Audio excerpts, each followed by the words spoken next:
When the Wii's eShop closed, I decided not to make the same mistake on the Wii U. I am the Game Collector, and this is Second Opinion Games, and I decided to track down 30 of the best Wii U eShop games, and I'm gonna start bringing them to you now.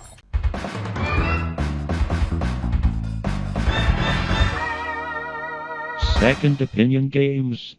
Number 30, Binding of Isaac Rebirth. The storyline here is kind of crazy. Your mom wants you killed, but that's not really what I want to touch on here. I think this is more of a story about life itself. You start off as just a little kid, really weak in the world, with just a few pennies to your name. But as you start growing up, you pick up different upgrades. Sometimes life is gonna give you a lot of crap, and you have to know how to deal with it, including turning that crap itself into weapons and power-ups. And you'll also be fighting spiders and just a whole lot of other creepy stuff. Eventually, you'll even have showdowns with your angels and demons themselves, just like in real life, because the choices you make here definitely push on to other lives later on. For example, if you go to the shop. Now there is a bank here which you can deposit your money in, or you could spend all of the money that you already deposited. Depositing this money into the bank is crucial for future runs. Not only do you have some money that you could try to bomb out of it, but also you will get more power-ups and more items to buy in the item shops themselves. There are also secret rooms that you could bomb the openings for if you know where to find them. How do you know where to find them? Well, it's kind of complicated. You can find some online tutorials if you really want to figure it out, but sometimes they're just completely random. Now, some power-ups could actually tell you where these secret rooms are, and also there are curses that can really make the gameplay much more difficult. For example, maybe you don't know what any of the power-ups are when you pick them up. Maybe the screen is almost completely dark, making it really hard to play through, or maybe you just continuously warp around as you move from room to room, making it extremely confusing to actually play the game. The boss battles here are terrific. Most of them are just big bullet sponges where you just have to learn a little bit of a pattern and then completely knock them down to size. But because of the way this game is structured, where everything just comes together in a super addictive way with all of the different combinations that you could pick up of said items and power-ups, it is truly remarkable. Also, there's Eden tokens here, which can be unlocked if you happen to destroy Mom's heart. Now, the Eden tokens are even more of an analogy of the whole life thing, because in these guys, you have no idea how you're gonna start your life. You could be really powerful, or you could be weak, but with good power-ups down the road, and it's all pretty darn random. If you get fed up with that, you could start the game as Azazel, which is a flying bat demon who is a total glass cannon. He can shoot blood just straight out of his mouth and make short work of everyone, but if he's hit just a handful of times, he is completely toast, making him just one of the coolest characters you could actually beat here. And there's quite a few characters to choose from. Also, there's challenge modes that you could jump into if you think you're really good enough. Sometimes you might not be able to shoot at all or rely entirely on bombs to make it through an entire playthrough. Each playthrough itself could last maybe a half hour to over an hour. Even though this is one of the best games on the Wii U, this was an early version of said game, which means later on the Switch had even more power-ups and more things to do. Heck, even the 3DS got a more updated version of the game, and I kinda recommend playing that one if you want to play a truly portable version of this. What does the Wii U version have that those don't? Well, it's a little bit easier. Number 29, Pirate Pop. If you've been playing a Buster Brothers game or Pang, then this one will look really familiar to you. However, it's done in a sort of a Game Boy style. There's only one button here which launches a harpoon gun up to pop some bubbles. You can pick up different power-ups too, like a double shot or a hook shot which will latch onto the ceiling, and then any bubble that runs into it will be destroyed. There's even a Vulcan cannon that will allow you to mow down those evil bubbles, and a pirate will sometimes appear, and you have to shoot him to get some fruit for extra points, or even better, some gold coins. Now, this isn't the only trick this game has up its sleeve. Sometimes the gravity completely changes, and then you'll be flying through the air, to the sides, or maybe even the ceiling. If you can play this just right, well then you could bounce on the bubbles themselves, because while you're in the air, you're invulnerable to them, which will give you a lot of extra points. There's also a time stop power-up, and even a shield power-up that you could pick up. If you pick up a ton of coins, well then you could even unlock 4 different characters as you play through this game, and a crap ton of music, which is some of the best on the system, by the way. It's kind of hard to believe with this whole Game Boy art style that they would have such rockin' music that's quite memorable, and the more you play it, the more you'll start humming it in your head incessantly. But man, this is creative. How they can put so much going on in such a little simple package is pretty darn inventive. Number 28, Pokemon Rumble U. This is an exclusive Wii U title and probably won't appear on any other consoles ever. Now, you might think just because it's Pokemon, you have to have this one, but just wait and see, because it's not a typical card game or just a one-on-one battler. Instead, these are the little toy Pokemon, and this was meant to definitely sell some Pokemon amiibos, because you could use them to unlock other characters in the game. However, I don't have any of those amiibos, so is the game still worth playing? Darn right it is, because it's quite fun. Even though it's 1 to 4 player and I don't have 3 other people to play with, there's always 4 people on the screen at all times. And if one of them happens to die because they're just wind-up toys, you run over and revive them by winding them the heck up. And then you'll even have a face down with a Pokemon giant battle as a big boss toy manages to work his way in there. If you defeat him, well then you'll clear that level. There's also different challenges within the level. If you meet all of the parameters of that, well then you might earn yourself an exclusive, more powerful Pokemon. And there are tons of different of these little guys to collect. And as you play through the game, your 4 most powerful ones will be put right to the front. However, because of the rock, paper, scissors aspect of playing this game, you might not just be focusing on which one's the most powerful. You have to figure out which one is best for the job. So it offers a lot more replayability. Even those challenges that I talked about earlier sometimes can't be done your first time through, which means you have to go back and play earlier levels to even pick up more Pokemon. And then once you go through that, you'll find that you've been in too deep and now are starting to love this really simple action slash 'em beat 'em up game. I really didn't expect to like this one nearly as much as I did, especially because I have no real interest in Pokemon anything ever. However, this really changed my mind. And I think as far as Wii U exclusives goes, this is a darn good one. But of course, that's just my opinion. Thanks for watching.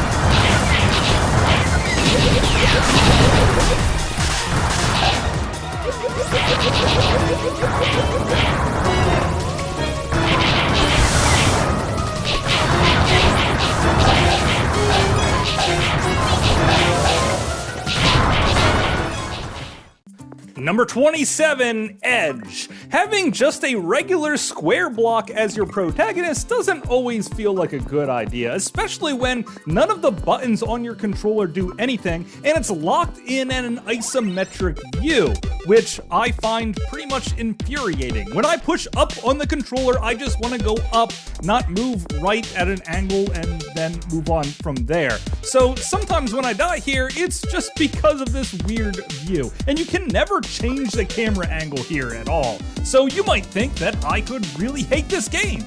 But you would be wrong. It's not about the protagonist or the storyline that keeps this game floating interesting. It's all about the journey, how to get there.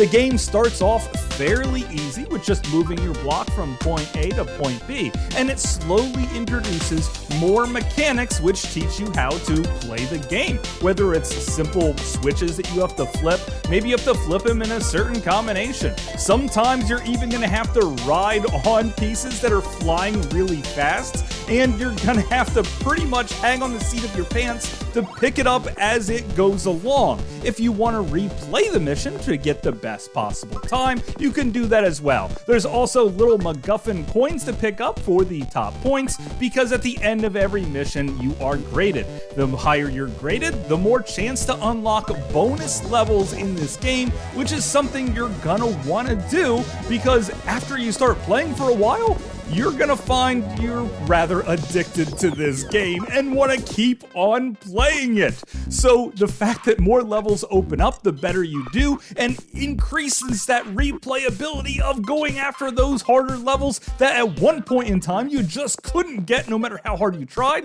and then the next time you fly through it makes you feel like a total badass, even if you are just playing as a square block. Number 26, Spheroids. Have you ever played Buster Brothers and thought it just needs a little bit more Mario shoved into it? I had, because when I was a kid, my dream video game that I wanted to make was this very same concept. So when I found out about its existence, boy was I ever psyched, and it did not let me down. Even though your character seems a little, well, just plain silly with his goofy little hat and his whole square aesthetic, you do take on a lot of balls here. You could even fire your harpoon gun straight down if you need to, which you might for certain events in the game. And you could even take on spheres moving down. You could also pick up the double shot, or maybe even collect up enough coins to buy a triple shot. But most of the time you're probably going to be buying some extra health, because the game also happens to be really challenging. At some points in time you could come to an area that sort of blocks off, and then it becomes basically just Buster Brothers trying to clear the area before you can move on, but lots of times it has different switches and puzzle elements. There's also some swinging from your harpoon gun, which is terrific. Everything in this game slowly adds it in until you feel comfortable with the power-ups that you recently acquired, and then just adds in another curveball, which just makes the game feel fun and makes you can't wait to see what they do in the very next level. And you could even find out where the origin of these bad boys are. Apparently they come from Japan, which I thought all the best stuff comes from Japan, but not here. These balls are gonna freaking try and kill me. To think to be killed by something that I've spent so much of my time loving. Storyline in this type of game wouldn't even be that necessary, but the fact that they added it in just puts it over the top. Also, all the different worlds that you could go to, moving in and out of the background, those slippery freaking ice levels, not knowing if you're gonna make the jump until you finally do, swinging like Tarzan, and of course, popping those bubbles make for a truly epic bubble-popping Buster Brothers experience. And that's why it's one of my favorite games to play on the Wii U. 25, Block Zombies. One day when I had $1 to kill, I thought, well, I'll give this one a chance. And when I jumped into it, even though I wasn't expecting much, that's exactly what I got. Just not that much. A twin-stick shooter where hordes of zombies came after me. Now, after I killed a couple of these zombies, they dropped a power-up, and then I got to choose which aspects of my weapon I wanted to upgrade. After I did that a few times, I picked up a shotgun, and then I started upgrading that, and then a submachine gun, and a flamethrower, and yes, even a rocket launcher. You could also pick up items like a flare, which makes all the zombies run towards it, or maybe even landmines, or hand grenades themselves. And then I really started to get sucked into this experience. There's missions here, well, basically just two types of missions. One is find a crystal, drain it, and make it go boom. At that point in time, it creates a little save point for your character. All the zombies have to run away from where the crystal used to be and aren't allowed to get too far into that circle, so you know you're safe. Also, if you die, you get teleported all the way back to this very circle, which happens to be one of the most frustrating parts of this game, because the other mission is going and seeking maybe giant freaking zombies that you have to take out.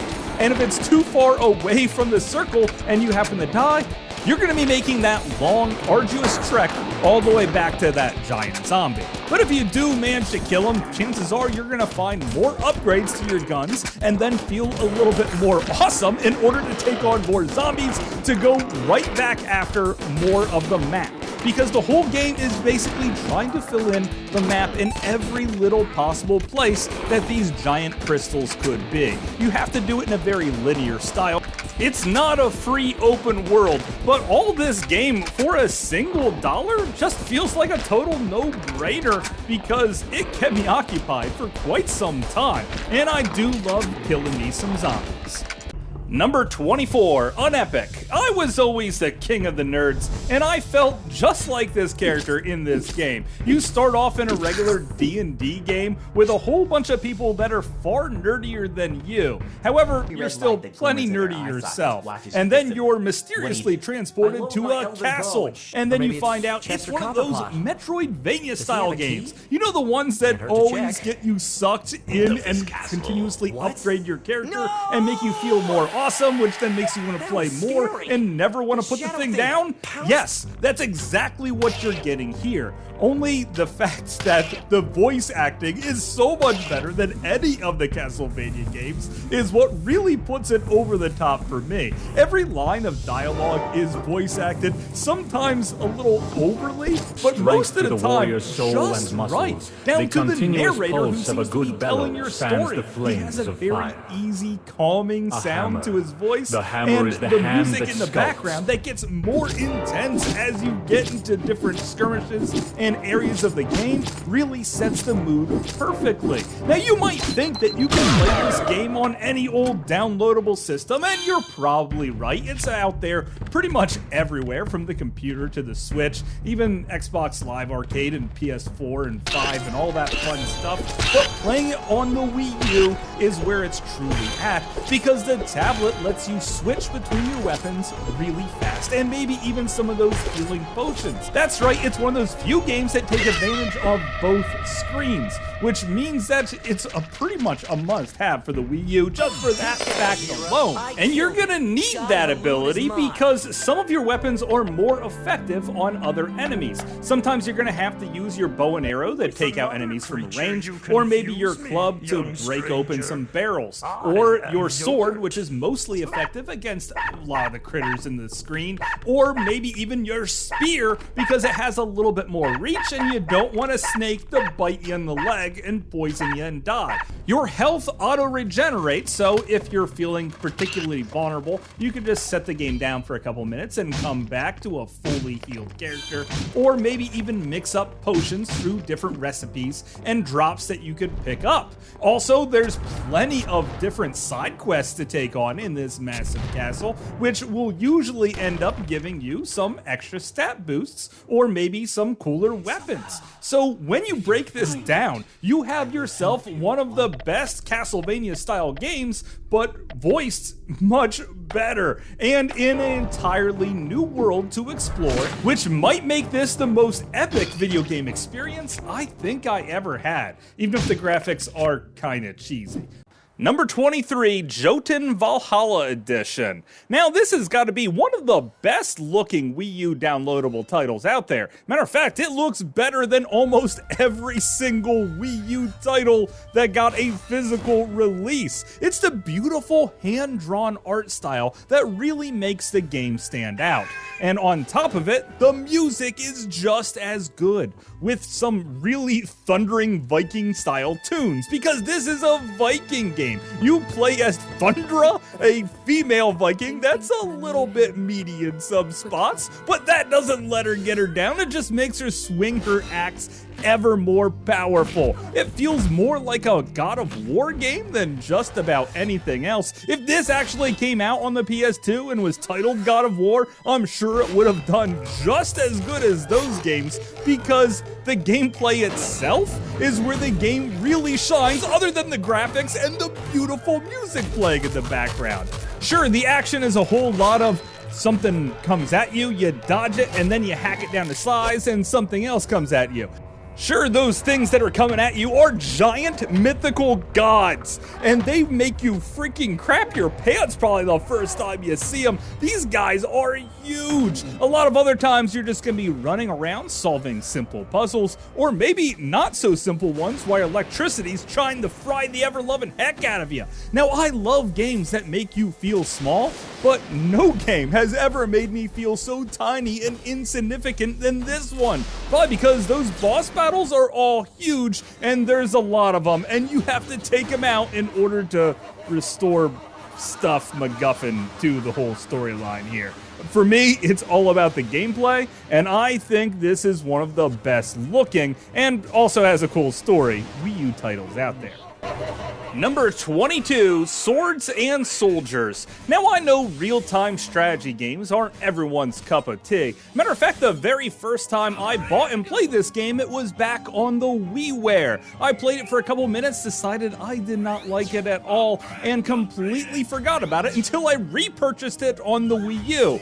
Then, strongly remembering what I didn't like about this game. However, what I didn't like about it was using the Wiimote to control my characters. Now I have the touchpad to do so. You could still play two-player against a friend with them using the Wiimote and you using the touchpad, so you could dominate every aspect of the match, but it's still playable two-player. No online play, sadly, but this late in the game in the Wii U, you didn't expect that to be alive anyway. What you got here are three different factions that are somewhat equal in style. We have Vikings that pretty much just produce a lot of gold miners, charge forward, and kill everything. You have the Aztecs that can bring enemies back from the dead and working with you to take everyone out. And also you rely very heavily on poisons themselves. And you have the Chinese who have ninja monkeys throwing bombs, some regular samurai hacking and slashing, and a few other tricks up their sleeve. So all of these factions play really well against each other, but when you play through the main missions, you really get a good feel for all of their abilities. And there's only like 10 missions for each of these factions, and you'll fly through the game unbelievably quick, especially if you're playing it like the second time through. Using that touchpad really is intuitive and makes the whole game feel great. But one of the best things about this game is if you jump into this RDS style and you happen to love it, there's actually a Swords and Soldiers 2 out there, which you can also download on the EU eShop for about $20. This game, however, is only $3, which is why it secures its place as one of the best Wii U downloadable titles out there.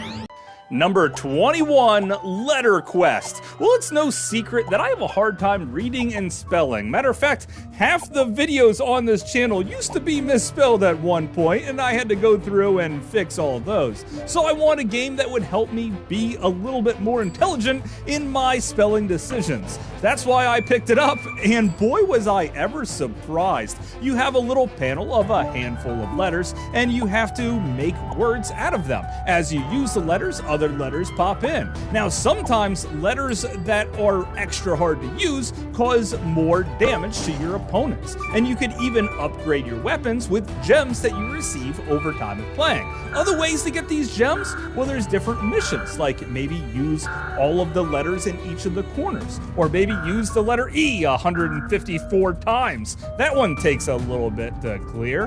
And then as you push on through the game, you'll get to know all of the different critters in this environment, anywhere between ghosts to straight up dust bunnies, because this game has a crazy sense of humor. You could also mix some potions and add different status effects. You could even unlock different tiles that give your character extra bonus perks. Like if you spell a word with two vowels right next to each other, you could regain some of your health.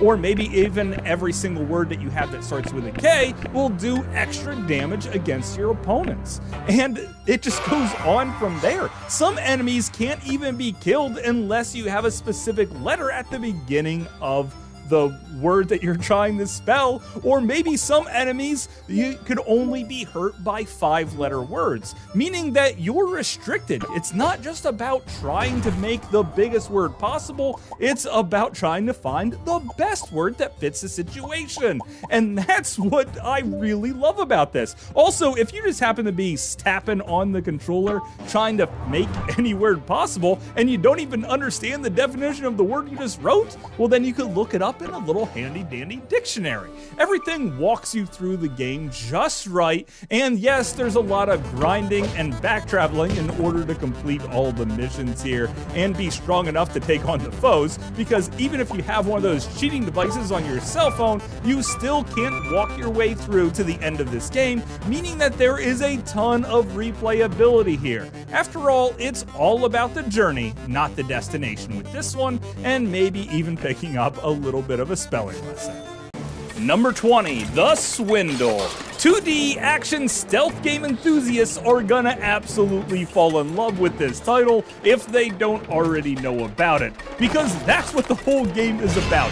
You have 100 days to pull off the crime of the century.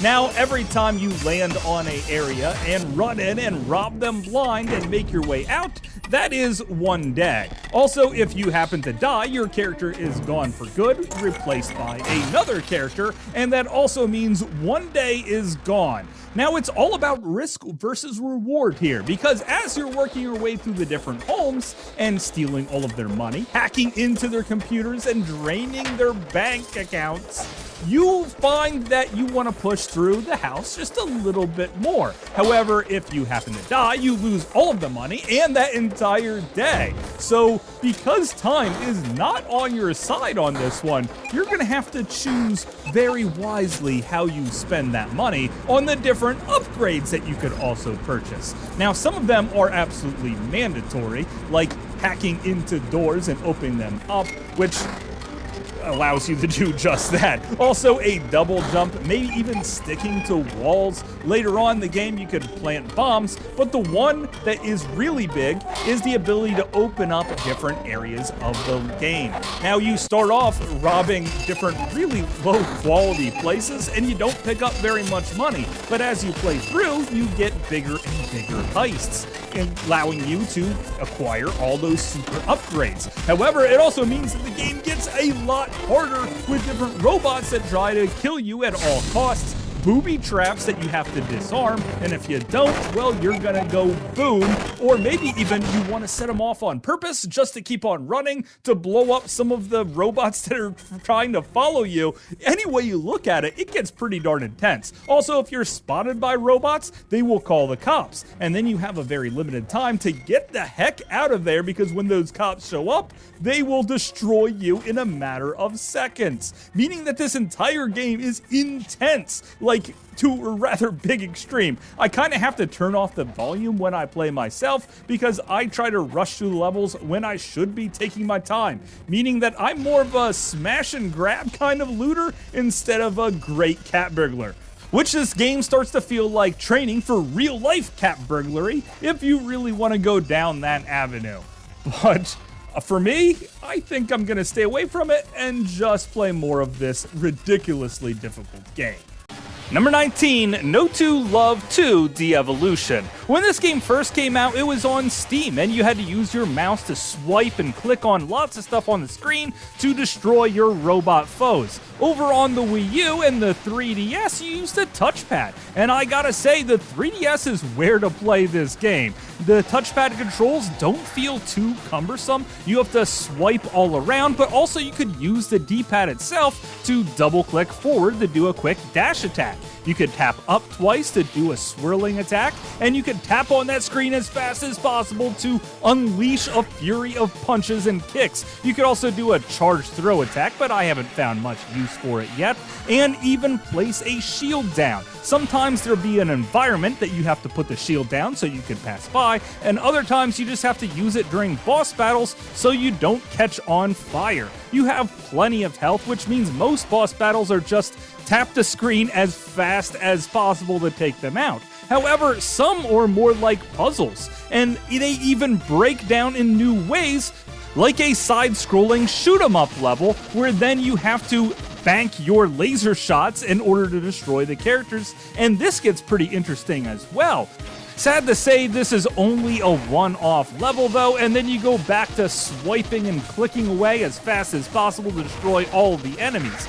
But it does throw lots of different obstacles at you, and trying to figure out the new ways and make it through the level even faster is something that you're gonna wanna push for. And even destroying enemies as fast as possible with the combos might give you the top score for the level. So if you're one of those people that always has to get the best grade on every single level, well then this is probably one of your games. I just wanna rush the level as fast as possible to see what cool enemies they're gonna throw at me next, and what little tricks are up the programmer's sleeve that makes me want to learn how to maneuver my character just a little bit better. The graphics are what you would expect from the DS back in the day, but I don't let that get me down at all, because I'm actually having a good time with swiping stylus controls, which normally I absolutely hate.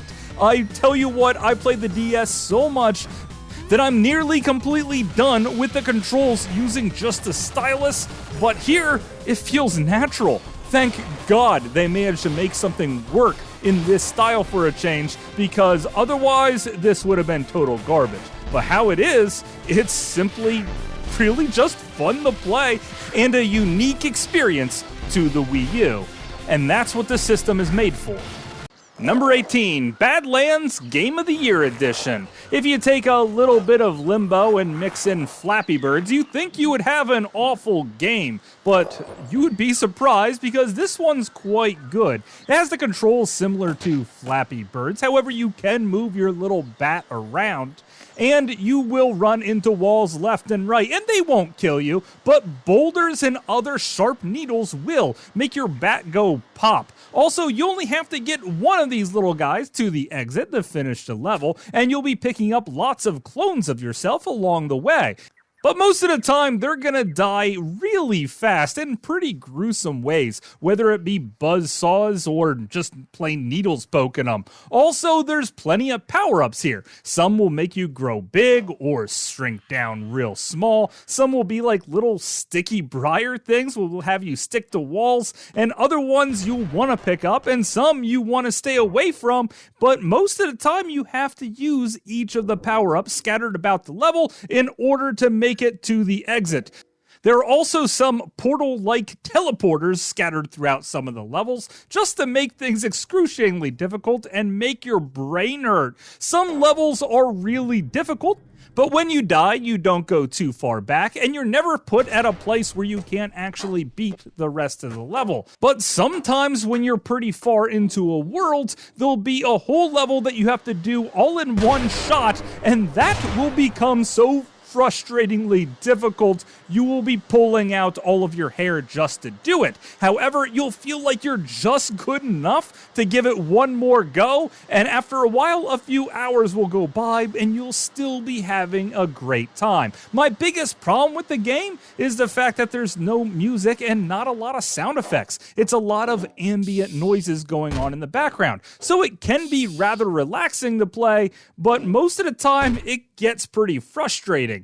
But it's a good type of frustrating, because when you do finally beat that level that you've been working on for 20 minutes or so, you will feel like a total boss when you complete it. There's also bonus challenges for every little level. Most of them are just trying to get all these fluffball bats to the exit intact as possible, but some of them are beating the whole level in just one life, which is not going to be done unless you replay it a few times to try and figure it all out. However, you're going to really want to, because this seems to be one of the most artistically beautiful and addictive games on the Wii U eShop. Number 17, Milo. Sega should really take note of this game, because Sonic's 3D adventures haven't really been that good. It takes a small development team with an armadillo at their head to really show them how to do it. You mix in a little bit of Mario Galaxy and move around worlds, blasting off between them, and as you complete each level, you are ranked with a silver, bronze, or gold star here. And depending on how fast you clear the level and how many orbs you pick up, depends on how good you do. You could then spend those at a little shop to give your guy some more health or maybe some extra lives, or open up more worlds to attack. You'll be saving cute little creatures similar to woodland creatures, only these guys stick around in order to help you out. Occasionally, you'll need a key to progress through the game, but there's nothing too hard to figure out in order to get said key. The action stays pretty fast and frantic. Sometimes you'll even teleport to a hostile level with a lot of poison all around you, and then it's trying to figure out how to get out of this world as fast as humanly possible. And that's what really gets intense here, because I get a little too nervous when my life just ticks down really darn fast. Just like those underwater levels with Sonic, only this is on a poison cloud world, which has to be pretty darn awful. If you manage to clear through some of the levels of the game, you'll be taking out lots of robots that just want you dead at all costs, but you're gonna keep on moving forward because of how fun the actual game is. And on top of it, they sprinkle in some really quick 2D levels here that are all about good action platforming with a lot of little tricks up their sleeves. Before the developers put this game out, they should have shopped it over to Sega and said, hey, if you put your little hedgehog in here, people would spend up to $60 or more for it and be happy that there's a good 3D Sonic game. However, they didn't do any of that, released it on the Nintendo WiiU eShop of all places, and it's selling for like $10 or less, which means it's an absolute steal for such a cute little armadillo to roll all over his enemies.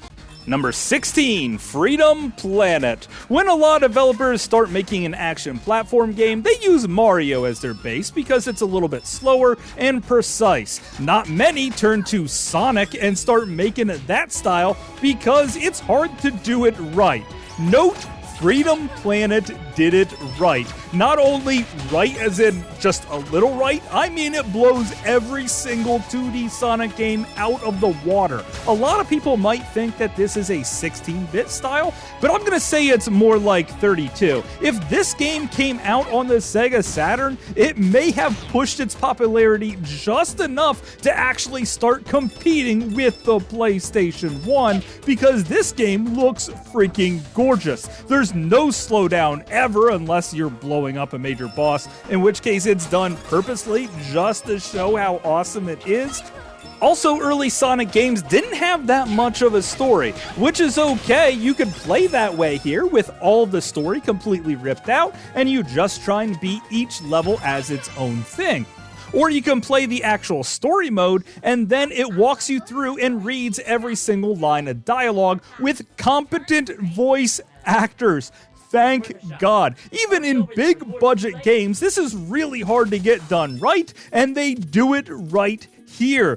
The way that the conversations take place feels very natural and not forced at all. Yes, they do know their roots, and they even reference Sonic a few times here and there. There's also motorcycles that your characters can ride on if you happen to pick this one character, which means there are multiple characters to play through this game as, and each one feels unique. Some characters can do other things that other ones just can't, and it never gets too darn confusing. And as you play through the game, you unlock more of them, which means you're gonna want to keep playing through to try and find more characters, and the whole thing is just plain awesome. Also, the storyline changes depending on which main character you pick, and yes, if you think I'm having a fun time playing this one, you are darn right, because this is one of the best 2D fast-running experiences ever made. And yes, I mean it's better than Sonic the Hedgehog 2, which up until now was my favorite Sonic the Hedgehog game. But now, it's Freedom Planet. Number 15, Stromfront The Mutant War. I used to think that Total Carnage was just a little too carnagey, and then I started playing this game, the most hardcore metal rocking twin stick shooter that's ever been made. You have so much rock and roll that I had to pump up the volume and totally get into the game as I started slaughtering everything in sight. And you do so with your standard pea shooter, which quickly improves to a complete spread shot, dominating your foes. And you're gonna need it too, because all of the enemies come at you fast and furious. There's also small little creature generating pits that you'll have to set ablaze with your flamethrower, but you don't have infinite gas here. You have to pick some up, so there's a little bit of item management in here as well. The storyline's kind of cool. You play as some type of real-life metal Jesus with tons of implants and brought back from the dead, and you just repeatedly kill everything in sight to save the world. Maybe? Possibly? I don't know. I didn't feel like reading any of it because I just wanted to get back to the action. And then I noticed that missiles and bombs just come at you non-stop, and I started dying pretty heavily. At that point, I realized that your flamethrower has a dual purpose. Not only is it a good offensive weapon, but it's also a defensive one, because you could use your flamethrower to shoot the fireballs out of the air. That's really fighting fire with fire and completely changed the game for me. After that point, I started moving through the game really quick to making short work of all of my enemies, and also saving up some of my power weapons for the big bosses, which are gruesome and they usually explode in tons of blood. If you love twin stick shooters and you love blowing apart demons and creatures alike, well then this game is definitely for you. Number 14, Castle Storm. With other 2D strategy games, they usually keep things on the lighter side to not totally confuse you. This is not the case with Castle Storm. There is a lot going on here, and you have to manage a lot of different resources. However, when you're on the battlefield, the only thing you really have to worry about is blowing apart the other enemy's castle, or maybe even killing as many things as humanly possible. Heck, there was one mission where I just killed a whole bunch of turkeys, and then they just gave me a ton of gold. Now, when I say there's a lot going on here, I really mean it. You have your hero character, which you could chop on the battlefield for about 30 seconds, and he can cut things up really good. But if your character dies, well, you have to wait for him to regenerate. After 30 seconds, he also goes away rather quickly, and then you're stuck using your ballista. This is sort of like an Angry Birds weapon where you fire giant stakes. You could even pick up triple stakes, or maybe even bombs to throw. Later levels, you could even throw sheep, or maybe a magic potion that turns your enemies into heroes that fight for you. And now this is also a capture the flag type of game, so you could bust down the door to your neighboring castle and steal their flag and get the victory. There's also preset castles with lots of different stuff going on. Too much for me to even worry about why I'm playing this game, so I usually just go with a preset one with a lot of different defenses already set up for me. However, you can fully customize your castle if that's really the type of thing you're into. And also, if you manage to run out of content, which by the way this game has a ton of for the low price of $10, well then there's extra DLC for $3 a piece. If you pick up this, it's like buying a whole nother game, because they're all different types of character types that you can now play as or even play against, and all new weapons to pick up as well, with keeping the same art style, which is done in a beautiful cartoon atmosphere. Even though the controls here get a little convoluted, you eventually do get them down, and when you do, you're gonna start flying through this game really quick, maybe even too quick, then come to a hard brick wall, causing you to go back to earlier levels where your character is now more leveled up, managing to get even more gold, and then trying back those harder levels to see exactly what you did wrong and destroying all of your enemies and grinding their bones into dust. This is also a game that you could play online, but I haven't found anyone online to play against, sadly, and finding someone that wants to play me locally is also not something that I have. However, if you have a lot of friends or maybe know someone long distance with the Wii U and you have a time that you guys can both get on to play, I could strongly recommend this RTS to destroy your friendship.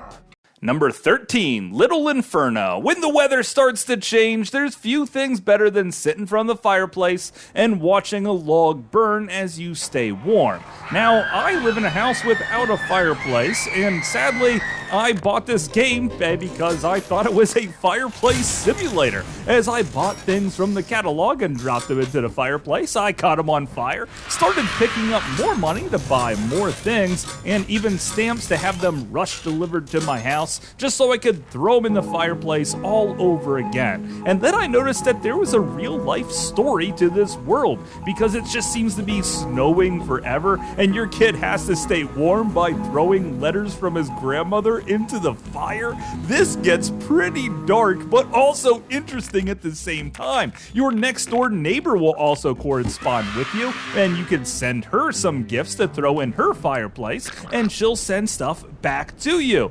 Sometimes just watching how these things burn is half the fun of this game. The other half is making combos, and that's the real meat and potatoes here. The fact that you have to see a list with just a couple word description of what's going on, and then you have to figure out how to catch it afire and then burn it to create a combo, which potentially will give you a lot more money to be able to work your way through the game and find out the ultimate mystery at the end, where it definitely doesn't become a fireplace anymore. But I don't want to spoil that for you, because the storyline is so inviting and pulls you into the point where you just fall in love with it. And also, burning things is really fun. Like this toy school bus, as you catch it on fire, all the kids scream. Or Poo Poo Kitty, who just craps himself all over the place as he freaking burns up. This is so cool. I couldn't wait to see which catalog had more cool stuff. There's even a little bit of physics going on here, which just makes my mind explode how much work they put into a simple fireplace simulator. And when you get totally bored with it and beat it, let your kids just try buying things and burning them on fire, and they will also fall in love. And it's a good way to keep them distracted for like the entire day. This never gets old, and that's why it's one of my favorite games to play on the Wii U. Number 12, Pinball. But there's a couple different pinball games on the Wii U eShop, and I want to make sure you pick the one that's right for you. One of the obvious choices is Zen Pinball 2. There's a ton of different cabinets here. I recommend the Marvel ones because you have Deadpool, with Deadpool jumping around and breaking the fourth wall by playing a pinball machine inside of a pinball machine. It's ridiculous, and you better believe he's gonna be the one to point that out. There's lots of different Marvel characters here too. I even like this one Infinity Gauntlet board where the ball actually changes color depending on which storylines you trigger. That's right, for those people that don't know, a lot of pinball machines have goals and different storylines to play through, which is something that is just mind-boggling how much information and detail they shove in each of these boards. Now, they could feel like real-life boards, but sometimes things just don't act right. Luckily, Zen Pinball is really good at knowing ball physics, and nothing feels too out of place, and when something does feel a little out of place, it's usually in your benefit, like giving you free balls if you happen to die a little bit too quickly. It's overly generous with that, and the boards do vary quite a bit, and there's even a Castle Storm board from that video game. If you haven't watched that review, please go ahead and do so. That was a terrific game, and it makes an even better pinball experience. Yeah, Zen Pinball 2 is terrific, except for the price point. After you buy a couple of cabinets, you have to keep on spending money to buying many more cabinets, only a few of which you're actually gonna like and continuously come back to. Yeah, there's still some online scoring here going on, and you could have the top score for the week, but no one really cares about that, do they? It's kind of all about the sitting down and having fun with it.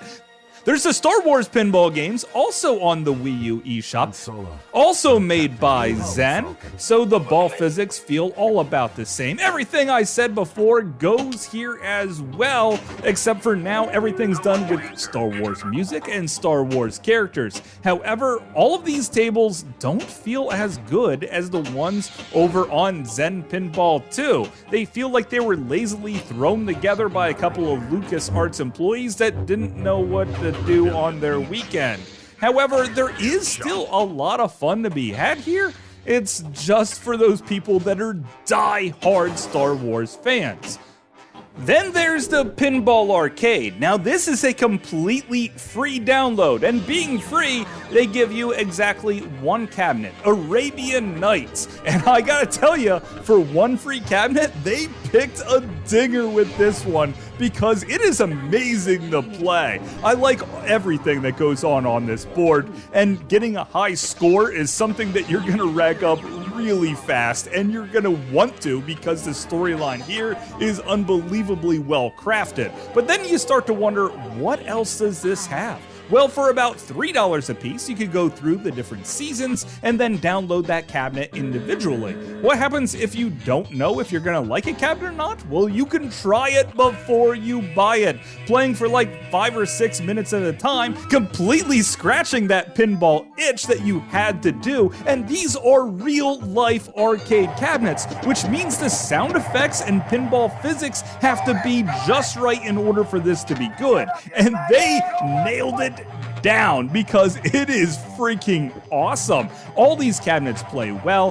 The camera work you could switch out on the fly, same with the Zen Studios ones, but here it feels maybe just a little bit better. Sure, the ball physics do get slightly more wonky here, and occasionally it will skip a frame, but that's a really small price to pay for a free download, or maybe even searching through the tons of games that you could play for free, or maybe even spend the $3 if you completely fall in love with that cabinet.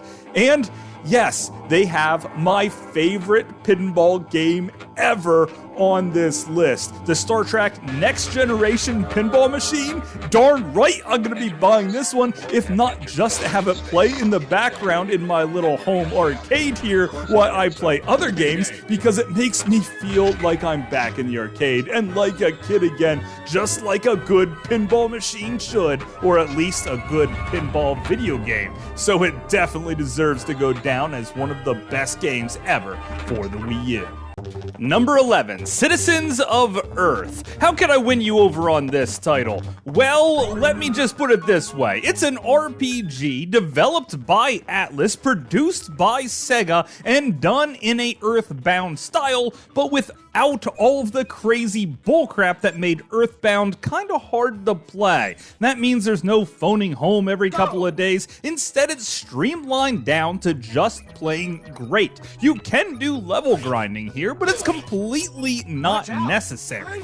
Of course, the whole thing's done in a rather cartoony, sarcastic art style, and the storyline here is similar to Earthbound as well, with something to do with aliens taking over the neighborhood, or possibly even the world. Craziness is going on all around, and it's up to the vice president to put a stop to it. I guess that part isn't really in Earthbound. The whole game is just riddled with political jabs, not so much at either political party itself, but more about the political system, mostly about shuffling paperwork back and forth, how government of any kind is purely awful, and how the president himself, or vice president in this case, doesn't fight his own battles. You have to recruit people to do so by doing stupid, mindless fetch quests and tasks alike.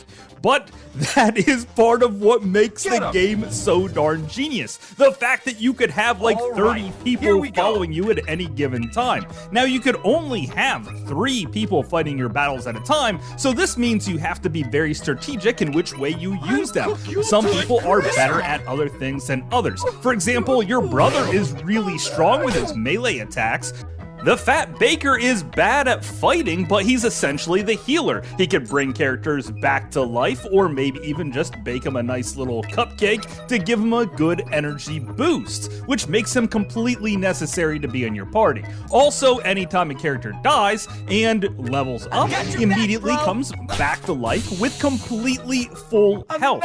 Using this upgrade system to your advantage is key to winning some really hard battles. And if the game itself seems a little bit too easy, well, in the very first neighborhood you start off in, you can come across this stupid looking mascot character and he can make the game harder or easier for you. Why would you want the game to be harder? Because then it will give you tons more experience and more money for every single fight. I recommend upping that difficulty because the game's a little bit too easy other than that. Now, everything I said about this game is terrific, down to the strategy and the sense of humor, the music, the art style, everything. So the only thing holding it down is the load times. Every time you go in or out of a room, you have about a 7-second load time, which doesn't seem like very much, but it happens very often. And even though there isn't a whole lot of level grinding, you're gonna really want to because it's really a lot of fun in itself, which means hours will pass by before you even know it, which if you're into RPGs, you're kind of already used to this,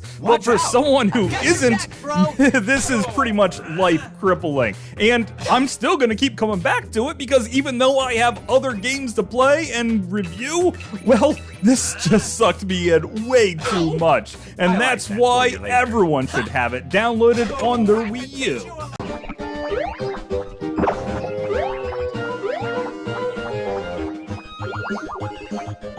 If you're kind of confused what's going on here, well, then you found our number 10 game, Pushmo World, where you play as a dog sumo wrestler trying to get to the top of a tower in a really weird way and save his dog puppy people? I'm not really sure. It's basically a puzzle game, and it's an excuse to move blocks back and forth in a lateral thinking way. And man, your brain will start to melt while playing this one, and you're wondering why it's so darn cute and fuzzy, and it just, oh my god. It hurts my eyes to stare at this game for too long, but I have to because I gotta clear one more level. Its addictive gameplay means that you won't be putting down your controller for some time. And if you do, you're not gonna be putting it down nicely. No, you're gonna be throwing it across the room because some of these puzzles are so frustrating, it will make you enraged with unholy anger. However, when you do manage to figure out the puzzle, or most likely look it up on YouTube for someone that already has, you feel extremely satisfied or crying in your ice cream why you did not think of that very same thing. Because all these puzzles seem really simple. There's also a puzzle creator, so you could go in and try to make dirty pictures and make them into working puzzles, but chances are you can't because the puzzle creator isn't that finely tuned. However, Nintendo has no problem stretching their creativity brains because they can make other things like flower pots and cows and all this really cool stuff and make them into functioning puzzles that each play a little bit different. This baby was giving me one heck of a hard time, and the whole thing is just centered around, you know, moving blocks around. It sort of feels like Catherine, and if you're a big fan of that game, well, you'll have no trouble playing this more cutesy version of such where you have all the time in the world. There's even a rewind feature, so if you want to go back to an earlier spot, you certainly can. There's some light platforming elements, but none of the puzzles should be solved with hardcore platforming, so if you're trying to make a jump that just shouldn't be done, chances are you're doing it completely wrong. And I gotta say, if they would have just went with a sumo wrestling minigame in here, the game would be darn near perfect. But as it is right now, it's gotta be one of the cutest what's it doing going on puzzle games I probably ever played. And that's probably why everyone should own it to download. Number 9, How to Survive.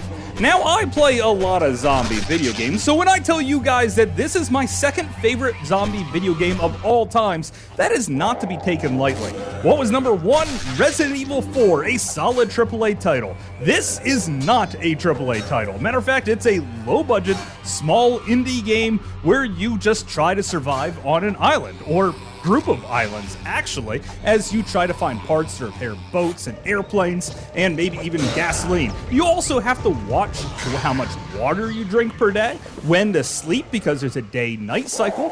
Also with that day-night cycle is fishing, so you could try to fish for food and maybe even feed them to a monkey or something. You'll find out if you actually play the game.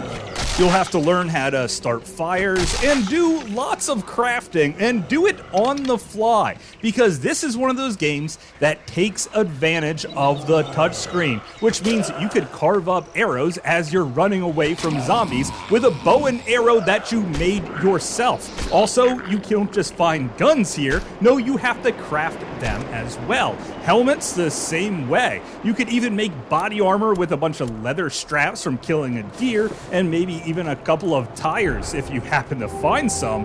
So if you didn't notice, it's all about resource management here, because you can't carry everything that you could possibly need to survive. So you have to pick, which would you rather carry? A ton of arrows for your bow, or maybe some life-saving foods because you really need to eat. Most of the islands have berries and other things scattered all throughout, which some foods need to be cooked and some foods don't, but you just never know how long it's gonna be before you find some food. So it's a good idea to have some.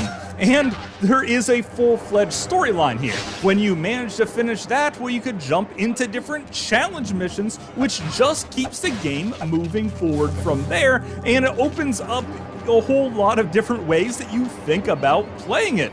And the whole time, zombies are going to be attacking you. And remember that day-night cycle I was talking about? Well, that involves these creepy little zombies running up from behind trying to stab you, and you have to turn on your flashlight to make them run away. The whole thing just makes you feel like you are completely inadequate to take on the horde of zombies, and makes you feel that death could be around any corner. And let's face it, it probably will be. Sure, the graphics aren't that of a AAA title like Resident Evil 4, but what it has in gameplay certainly blows away all those other big budget zombie games. Number 8, Mighty Switch Force 2. If you like puzzle platformer games with firefighting elements, then this game is pretty much made for you. You play as a firefighter chick who runs around and saves the hooligan sisters, and you could even spray them down with your water cannon and see a little cool animation of them shaking off the water before they go back to doing what they're doing, and you just run over them and pick them up. Now, it's not gonna be a simple game here, because Way Forward is darn right devious with puzzle creations. So you're going to spend lots of time running back and forth just trying to figure out how to get to the girls. Even more so that there is a baby on the screen, and he is this special challenge baby. You can leave the screen without even saving the baby at all, which means he'll be certainly dead for sure, or you can save him by running up to him and punting him off of the screen, making sure that he is completely safe. After doing so, a giant robot will land, and then you have to make it to that, and then you jump into the next level. Now, if you want to feel completely inadequate, then go ahead and jump on YouTube and watch people speedrun this game, because they can do things that, honestly, I cannot. I am completely satisfied with just trying to figure out how to beat the level in under 10 minutes or so, and if I happen to do so, I feel like a total boss. Some of these puzzles will completely melt your brain. Some of them require lightning-quick reflexes to make sure you perform the tasks as needed, but it never gets old. And it never gets so darn hard that you completely give up altogether. Now, if you really love the 16-bit/32-bit graphical art style, well, then you're gonna completely fall in love with this game, as well as its music, which is done perfectly. Why this didn't get a full retail release with the previous game, Mighty Switch Force, where instead of a firefighter you play as a cop, it is beyond me. Honestly, I really like the firefighting elements more than anything, and I wish the whole game could have been fleshed out with extra levels of just fighting the fires. But it's a short experience that you're gonna love from start to finish. And if you happen to really love it, well then pick up Mighty Switch Force 1, or maybe even the extra DLC for Shantae Half Genie Hero, where essentially you get to play through the whole game with a Mighty Switch Force atmosphere. You know, minus all of the baby kicking. And that's what we're really here for anyway. Number 7, Affordable Space Adventure. This is an exclusive game to the Wii U. It's nice to see that the Switch didn't steal this one, but I don't see how they could, given the fact that you have to use the tablet so heavily in this gameplay. It's really connected to the entire experience. Now, you can play by yourself, or you could play with up to 3 people, each one controlling different aspects of your ship, because this is a puzzle adventure game, where you pilot an affordable spacecraft through an alien world. You're supposed to find your own little piece of heaven here, but what you often find is alien artifacts that want you dead, which means you're gonna have to use your scanner and try to figure out how not to die. And trying not to die is really a lot harder than what you might think. Now, there is a whole lot of trial and error here, and just trying to figure out exactly what to do next is definitely the biggest aspect of the game, as well as some cooperation. You're going to be using your tablet in lots of different ways. You're going to be using the tilt mechanics to move your ship through really tight spaces, and you're going to be using the touchscreen to turn off your engines, or maybe apply extra gravity to your ship, or maybe no gravity. You'll be using a mass generator or electric engines, which you would think would be used a lot heavier than what they are, but seeing that those alien artifacts really hate electricity, well, you're probably not going to use them as much as you really need to. This game just pushes you in ways that others do not, because if you use your engines a little too much, well, you could risk blowing up your ship. If you move too fast, then aliens are probably going to spot you and blow up your ship. Now, every time that you die, you don't go too far backwards, but you just learn a little bit more about the planet and try to figure out how to do it right. And the fact that you keep on playing every single time that you get knocked down means that this game is really fun, because others that throw all these mechanics at you at once will have you being beat down to the point where you just want to give up. However, in Affordable Space Adventure, it's rather endearing. A matter of fact, the whole game seems to be narrated by some weird Australian guy with very high production value, I might add, where he explains the whole world scenario to you and makes it sound like it's gonna be fun and a total breeze, and then you'll go back to dying some more. This game seems to be affordable to just about everybody at $20, and because it's a Wii U exclusive using that tablet so stinking much, I'm pretty sure everybody just has to have it. Number 6, Fast Racing Neo. This is probably the most gorgeous, fastest looking, most fun racing game on the Wii U platform. I mean, if you're into Mario Kart, that one kind of takes the cake, but other than that, Fast Racing Neo is clearly where it's at. Now, this did get a physical release in PAL territories only, but here in America, we were forced to download it on the Nintendo eShop, and we happily did when we saw that it was basically just F-Zero and Wipeout slammed together with a really cool Ikaruga style, that is, shifting between blue and somewhat orangish red, and running over the power tracks and boosting and getting more speed and collecting little power orbs for boosts and then getting more speed. Did I mention how fast this game really is? It might be just a little bit too fast. I'm playing it on the easiest difficulty level, and I'm having a hard time just controlling my ship. Also, my eyes are nearly being seared out of their sockets because everything is so doggone bright. Now, just because it looks beautiful and moves really fast doesn't mean you're gonna have an easy time here. Most of the time, you're gonna be slamming into a wall and exploding on impact, and then you're gonna be set back quite a bit of ways. If you wanted first place in a race, you better not mess up even one time. Now, trying to take corners is fairly easy, but it is a little twitchy. You have to use your shoulder buttons to sort of lean into them, and you cannot forget about that turbo button. It is extremely important to use it as often as you possibly can. So collecting those orbs that are on the stage refills that boost, and you better be collecting as many as you can. There's also branching paths here, so you're gonna want to take whatever path can get you to the finish line the fastest. You know, like how racing games really should be. The harder it is to get to a path, well then that is the faster path to take. So learning each map is excruciatingly important. Also, you'll be doing it in some sweet techno music of thumping bass and jive and rhythm. I'm not really good with the whole music scene, but I can tell you what, I like what I hear in this game. Also, with liking what I hear is the announcer who's over the top, and it gives the whole game a sweet arcade feel that you just don't get anymore. And we really should have a lot more arcade racers like this one in everyone's homes. And matter of fact, if I could build a pod just for this game to give myself a true sense of immersion experience, I really would.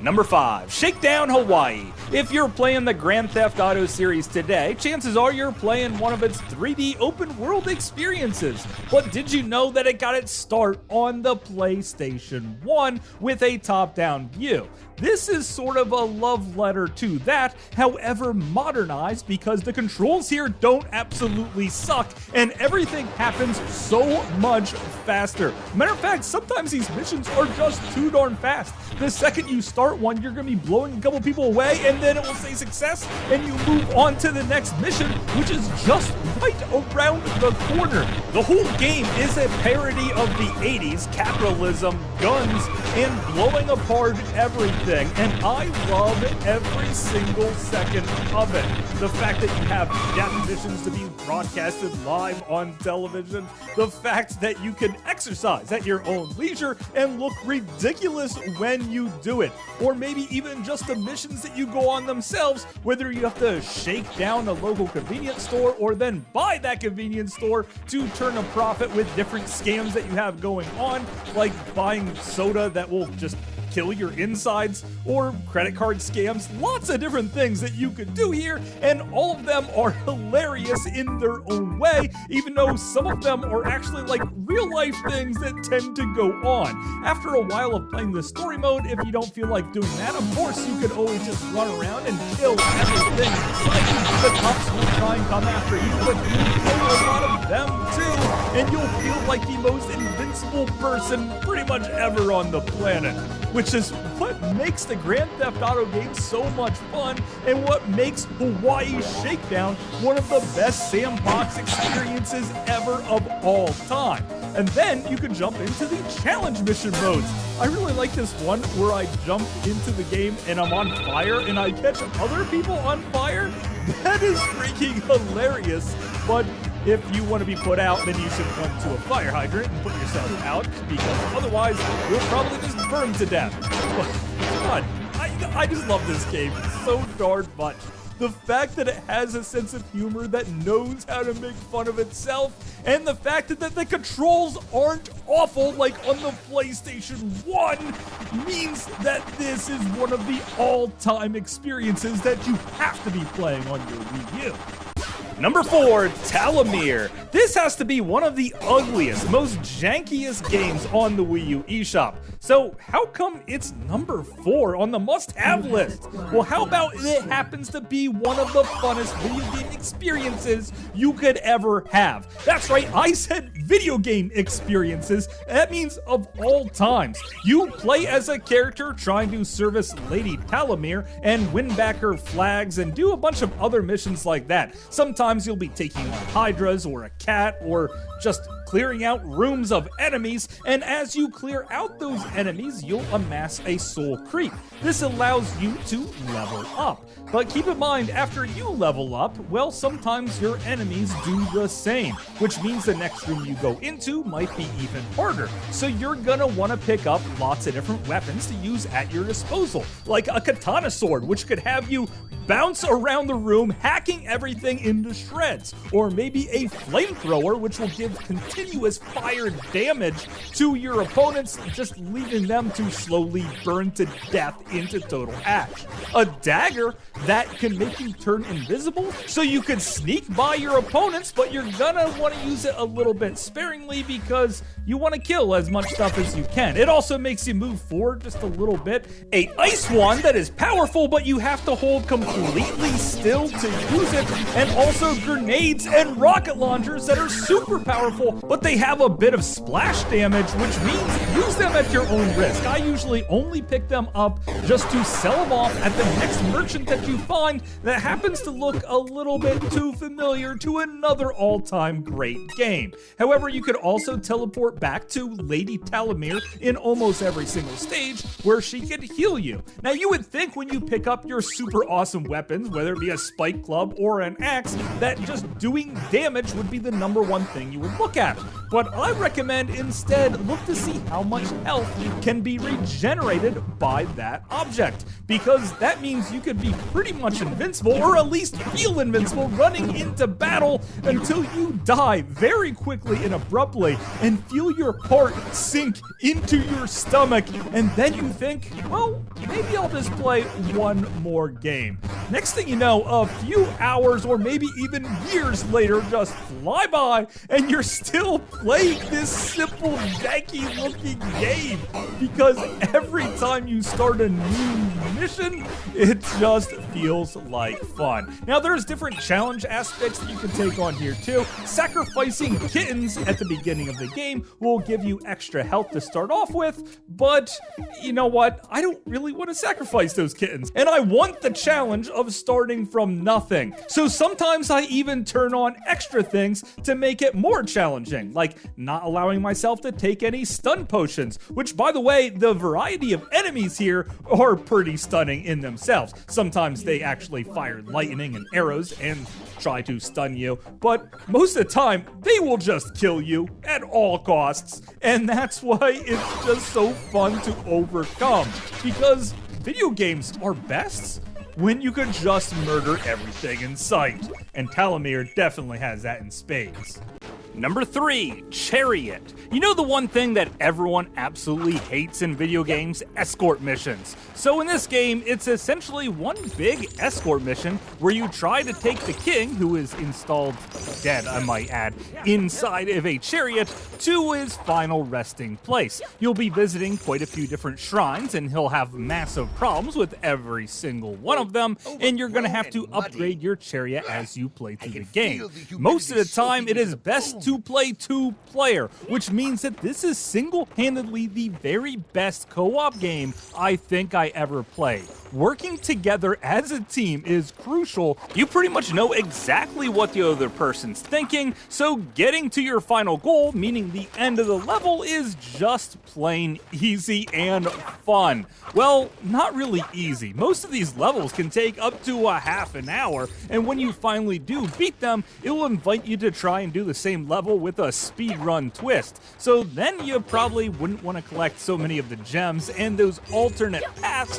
to get to the finish line, because there are a ton of different options here, because, you know, there's just branching paths all over the place. You'll be exploring caves above ground and snow levels alike, and plenty of other places that come much later in the game, and the game itself is freaking huge, which means there is tons of gameplay here. So even though the whole game is balanced around 2 players, you can still beat the entire thing playing by yourself with just the added instrument of a carabiner to anchor down your chariot. It works for some of the puzzles, but most of the time you're just gonna be jumping from platform to platform in a 2D action-adventure style and continuously pulling along your escort mission chariot, which, by the way, it ends up being a ton of fun.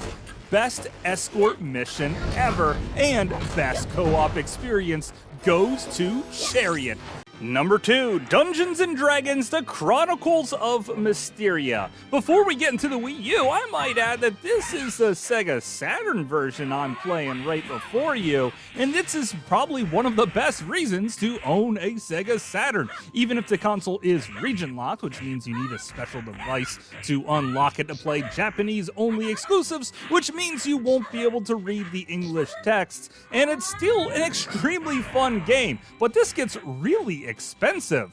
All of a sudden, I started playing Dungeons & Dragons: Chronicles of Mysteria for the Wii U, and it's the exact same game, only loaded with tons more content and cleaned up graphics. As you play through the game, you'll be able to level up your characters, and that leveling up system actually carries on as you play through the game, and then you might beat the game and start a new one, and then you'll see your same character continuously leveling up again, which gives it a ton of replayability. Also giving it a ton of replayability is the branching storyline paths. Also, there are many different playable characters to play as, whether it be an elf with infinite arrows, or maybe a mage, a fighter, a dwarf that can do a ton of damage and has a shield for blocking, which then lets you do a little bit of a counterattack. This is absolutely necessary for playing in single player, or maybe as the cleric himself, who could still do some magic and do tons of damage with his mace. Man, the whole game is awesome and opens up tons of different ways to play through it. You could even play up to 4 players at the same time. If you manage to have that many friends willing to play the Wii U, you might have yourself one of the best Dungeons & Dragons experiences ever. And when you beat the game, you're probably going to feel like jumping right back in for another go around, because it really is that fun. Now, I've played other beat-em-ups like the Simpsons arcade game and the Teenage Mutant Ninja Turtles one, and after I beat them about twice, I never really want to play those ever again. This is not the case with Dungeons & Dragons, because of all the different items that you could pick up and collect, and the leveling up system, and the different character classes you could learn, and the in-depth special moves that you could learn kind of like Street Fighter style. Then you better believe this is the ultimate beat 'em up of all times, and now it's finally in English on my Wii U, which definitely makes it better than that Sega Saturn version.